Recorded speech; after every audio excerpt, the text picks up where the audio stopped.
왜 실패했을까 자꾸 찾아보게 되잖아요. 그런 관련 단독도 계속 나오는데 어제 한겨레 헬기 관련 단독 이거 보다 보면 아찔합니다. 야, 큰일 날 뻔했구나. 예. 네, 이것도 오늘 오전 한겨레 단독 보도로 알려진 내용인데 계엄 당일에 낮부터 김용현 전 국방부 장관이 곽종근 전 사령관에게 헬기 대기를 지시했다고 합니다.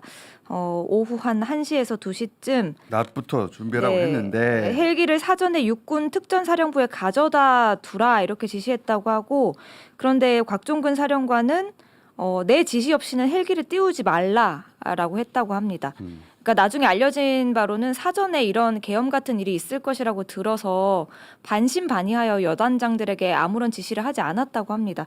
그리고 비상계엄 선포 윤석열이 하고 그때쯤 김용현 장관이 다시 헬기 이제 어딨냐? 헬기 빨리 국회로 이동시켜라라고 지시를 했다고 하고 그제서야 이제 곽종근 사령관이 10시 반쯤 지역대 등에 있던 12대의 헬기를 특수전 사령부로 전개하라는 지시를 내렸다고 합니다. 그래서 출동이 약 1시간 정도 늦어진 거예요. 네, 그리고 윤석열이 밤 11시 40분쯤 곽종근 사령관에게 직접 전화해서 헬기 어디쯤 가고 있냐 라면서 이동 상황을 챙겼다고 하고요.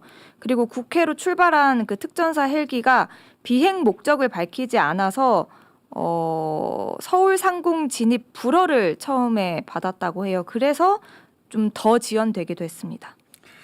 그래서 전체적으로 한 2시간 정도가 지연된 네. 거거든요. 왜냐하면은 1시간 반 정도 지연된 거죠. 12시 다 돼서 11시 50분에야 헬기가 내렸어요. 네. 근데 윤석열이 10시 25분께 발표하고 네. 전화가 김용현으로부터 왔다고 하니까 만약에 헬기가 즉시 출동할 수 있는 지역에 있었고 사전에 이야기가 돼 있었으면 한 30분이 왔단 말이죠. 그러면은 11시에 도착했다는 얘기예요. 11시에. 네. 그 우원식 국회의장이 담벼락을 넘은 게 11시예요. 그러니까 거의 비슷하게 도착해가지고 사실은 본회의장을 장악할 수 있었죠. 시민들도 충분히 많지 않았고 그 헬기가 빨리 좀 더 일찍 도착했으면 한 30분 지금으로 보면 1시간은 더 일찍 도착했을 것 같은데 그러면 저는 개항하지 못했을 거라고 봅니다. 단전을 5분만 더 일찍 해서 못했고 헬기도 미리 갖다 뒀으면 못했다. 윤석열은 근데 이때도 헬기 어딨냐고 전화했다는 거죠, 직접. 직접 챙겼죠. 국회로 가고 있는 헬기 지금 어디쯤 있느냐. 윤석열은 가만히 있었어야 돼요, 적어도. 이런 게 안 나오려면. 근데 그러고 나서 김용현한테 다 뒤집어 씌웠어야 되는데 그날 윤석열이 전화를 너무 많이 했어요. 그 증거는 너무 많고 예를 들면 조지호 경찰청장도 6번 전화했다고 합니다. 자기한테 6번 전화했다고 또 어제 단독에 네. 나왔거든요. 오늘 아십니까? 네, 조지호 경찰청장의 검찰 진술인데 계엄을 전후해서 윤석열이 6번 전화를 했고 이게 모두 국회의원 체포를 닥달하는 내용이었다고 합니다. 그러니까 여기가 지시가 제일 많아요. 오히려 네. 6번이나 전화했다고 하고. 그리고 이제 그래서 윤석열이 되게 다급해 보였다라고도 하고요. 그리고 국회에서 비상계엄 해제 요구안이 의결된 이후에도 윤석열이 지시를 안 해서 국회 봉쇄를 해제하지 않았다라고도 합니다. 그러니까 윗선에서 지시가 없어서 결국은 현장의 경찰관들이 먼저 건의를 해서 봉쇄를 풀어야 한다 이렇게 의견을 내서 경찰 인력을 국회에서 철수시켰다고 합니다. 이건 뭐 특전사령관, 수방사령관, 방첩사령관 다 똑같이 하는 얘기죠. 그 해제한다, 철수하라 지시가 없었다는 거예요. 윤석열은 즉시 지시했다 그러는데 그 지시를 들은 사람은 아무도 없습니다. 경찰청장도 자기도 그런 지시를 받은 적이 없고 현장에서 해제해야 된다고 해서 그때 가서 해제했다는 거잖아요, 봉쇄를. 그 어디서 드러나냐면, 그러니까 계엄이 이제 국회에서 계엄 해제 요구안이 결의되고 4일 오전, 그러니까 다음 날 오전이죠. 윤석열이 조지호 경찰청장에게 전화해서 덕분에 빨리 끝났다라고 말을 했고 조지호 청장은 여기에 대해서 뼈가 있는 말이라고 생각을 해서 사임을 했다라고 합니다. 미친 자예요. 미친 자. 덕분에 빨리 끝났다니. 그때부터 이미 살 국리를 했다는 거죠. 실패했으니까. 그때부터 거짓말을 시작한 거예요. 그 증인 지금 구속돼 있죠. 네, 그렇습니다. 기소돼 있고. 그렇습니다. 그런데 오늘 그 진술 거부권 행사를 한 번도 안 하시고 다 얘기를 하셨어요? 저 지금까지 진술 거부를 한 번도 안 하고 다 했습니다. 다 하셨고 또 자수서 내셨잖아요. 예, 자수서 냈습니다. 그 제출하신 이유가 뭔가요? 제가 자수서를 제출한 이유는 첫 번째 계기는 12월 5일 날 김용인 전 장관이 저한테 이 비화폰이 이거는 녹화가 되고 이제 녹음이 안 되니까 당당하게 가라라고 얘기를 5일 날 저녁에 저한테 얘기를 했습니다. 그러고 나서 전반적으로 이제 나온 것들이 707이나 예하 여단장 지휘관들이 모든 상황이 다 처벌받는 소리가 저한테 막 계속 들어왔습니다.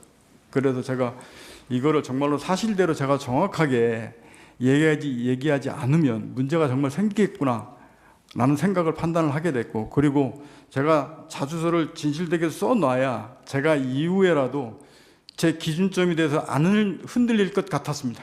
그래서 그거를 써놓고 그거를 기조로 계속 동일한 진술을 해왔습니다. 근데 다만 말씀하신 대로 사람이 기억이 있다 보니까 조금 시간에 제 기억으로 쓰다 보니까 시간의 편차가 있거나 내용이 조금씩 용어 바뀌는 게 어떤 거는 조금 틀려질 수도 있습니다. 대신에 저는 그 기준점을 제가 명확하게 잡고 싶었기 때문에 그걸 써서 제출하고 그 방향과 내용에서 그대로 지금까지 진술해 왔습니다.